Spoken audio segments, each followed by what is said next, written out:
Today's episode of Clockwork Jalopy is brought to you by the Hasty Pudding Corporation that encourages you to buy war bonds, help Lady Liberty keep the ever-shining torch of freedom aloft, and kick Hitler and his goose-stepping mob right in the pants. A Clock versus Clockwinder on Clockwork Jalopy. First off, right out the gate, spoiler alert. Spoiler alert. Danger, danger, danger. Spoiler alert. Anyway, Sunday was the season finale of Game of Thrones. Nothing but rave reviews for this season of Game of Thrones. So the first two episodes were a little slow, but good. This season, I'm throwing my hat in with the Targaryens. Dragons! Freaking dragons! She gets to be queen just for that. Again, Peter Dinklage is a standout. A little disappointed. Robb Stark's a bonehead. Robb, you were super cool. Now you're a bonehead. Your mom promised you to the phrase.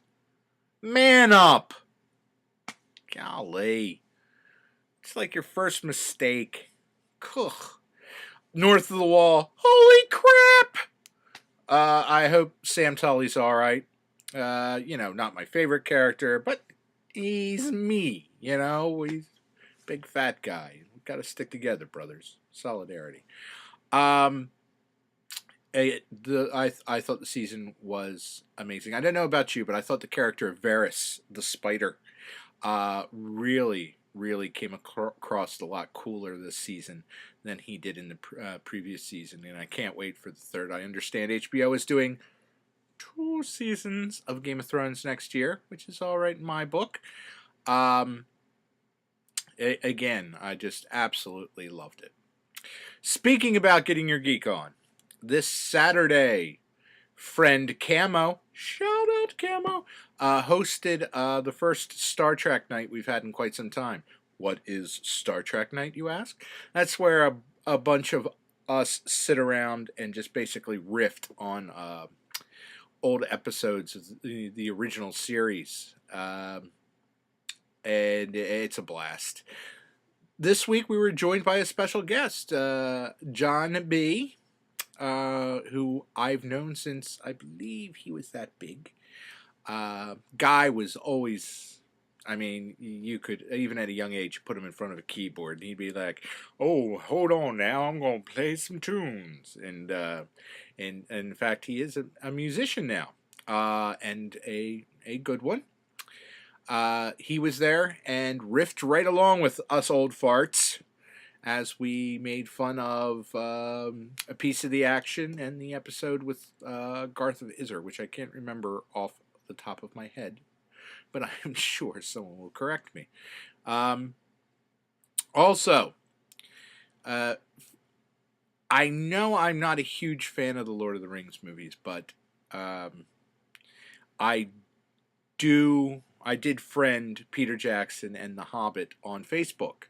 And for those of you who don't know, Peter Jackson has been releasing production videos from The Hobbit, which I have been enjoying watching. And I'm hoping that The Hobbit is everything I want it to be. I know it won't be, but, there's always that hope. And I'm actually looking forward to it.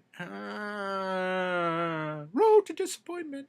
And also watching this week's installment of his production notes made me start wondering about, it's a one-room dungeon, J.R.R. Tolkien, and basically you're pulling out 3 named swords. They kill 3 trolls, and they pull out Glamdring, Orcust, and Sting from a one-room dungeon? What are you, Monty Hall? You're Monty Halling us here. You're Tolkien. You're not supposed to do that. No, but I was just, as I watch these, I'm always remembering the books when you see things in the background. And one of the things I thought was neat was they actually, for each character, have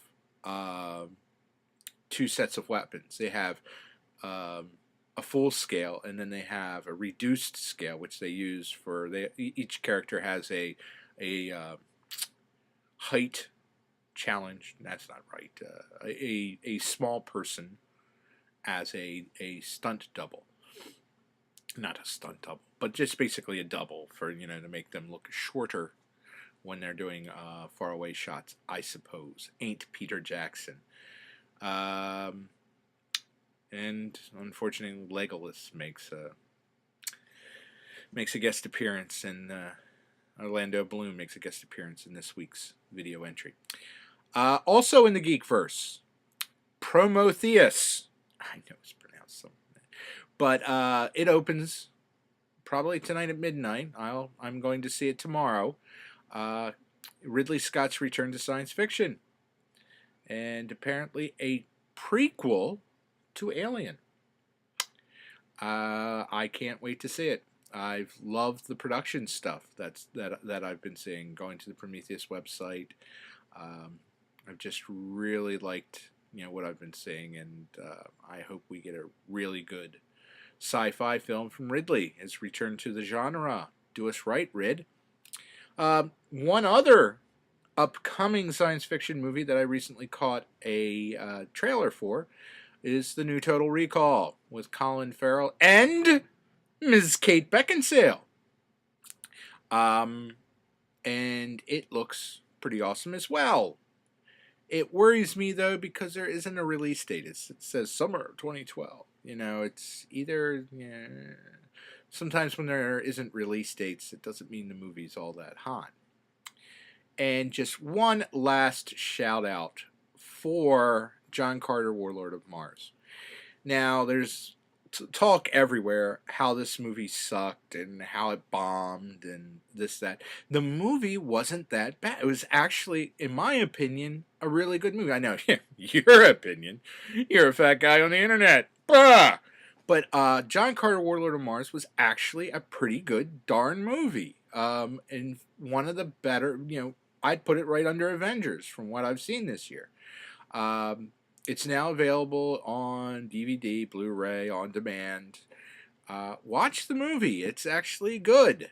You may even enjoy it. And if you enjoy it, thank me. If you don't enjoy it, see a psychiatrist. Boom! I said that, yo. Anyway, that's about it for the Clockwinder right now. From Hell's Heart, I stab at thee.